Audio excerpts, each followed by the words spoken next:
Mary Kouyoumdjian. And with a new piece performed by Bang on a Can All-Stars cellist Arlen Hlusko. That's right. And this piece commissioned by Stephen Block and Raulee Marcus, our good friends and board members from LA, who I think you've commissioned a piece on every single one of these marathons. So, at least one. At least one. So it's a very exciting pairing, you know, as we have a lot of fun doing this kind of matchmaking. I believe that they have met for the first time and developed work together, both incredible artists in their own right. So that's part of the fun, is to put people together and watch the magic happen.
Wow, that was great.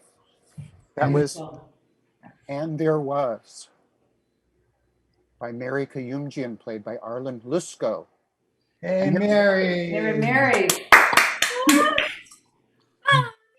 Beautiful. Oh, Arlen too. Arlen. Oh gosh, that was absolutely just a wonderful dream and amazing performance, a beautiful piece. That's an amazing piece. Thank you, Mary. Thank you, Arlen. Oh my gosh, you're my hero for singing and playing at the same time. That was amazing. Not simple, right? Big strokes and vocalizing different pitches and really. Superstar. Especially since it gets harder. You know, like at the beginning, you go, okay, yeah, well, I can see how someone can do this. And then it just gets harder and harder. So you want to tell us a little bit about the piece, Mary, or? Sure, yeah. Well, this year, having a lot of time to myself, as I imagine all of us have had, I did a lot of reading and had come across a play called The Found Dog Ribbon Dance by playwright Dominic Finocchiaro. And in this play, he's exploring a lot around grief and just loss in general and the way that that impacts how we choose to connect with the people around us. And he had this line in there that said, and there was this space where that something used to be. And I just couldn't help but think in this past year, we've had so many different kinds of loss, right? Whether they're the people that we love, the way of living that we've had, the way that we engage with music making, but also sometimes just how we know ourselves to be. I certainly know the person I was before this pandemic is very different from the person that I am today. And that requires a lot of space also to kind of think and reflect. So that's really where it came from. And also with an immense excitement to write for Arlen, because the cello is my favorite instrument on the planet. Don't tell anybody else who plays other instruments, but it's really about the cello. So yeah, thank you. What I loved about it from both of you was that it's interesting to hear the background, because while it's about loss and grief, or connected to that, it's so empowering.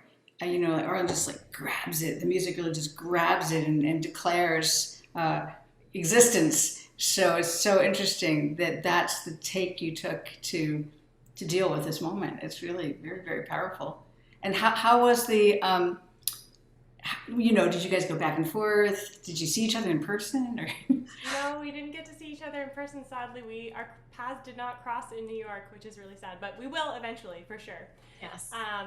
But we met on Zoom, and one of the first things we talked about was how we both spent a lot of time reading, and we love literature and poetry, and then she brought up this amazing text, and it was just, I mean, we didn't even have to discuss it. It was just like, yep, that's it. That's the right thing for this moment. Nice. Okay, well, I hope you guys have coffee, at least. Me too. Yeah, Outside, I know. right? Or go to karaoke now that, you know, vocal cords are all warmed up. Oh, man. Thank you. Thank you so much. Yeah, thank you so much. That was so beautiful. And Arlen, it was so great to hear, you know, we're just hearing more and more things you can do. So I'm looking forward to, you know, more of that. And Mary, more of your music. Oh, thanks for having me. Really, this is such a joy to be a part of this little Hollywood Squares frame with all of you. Thank you.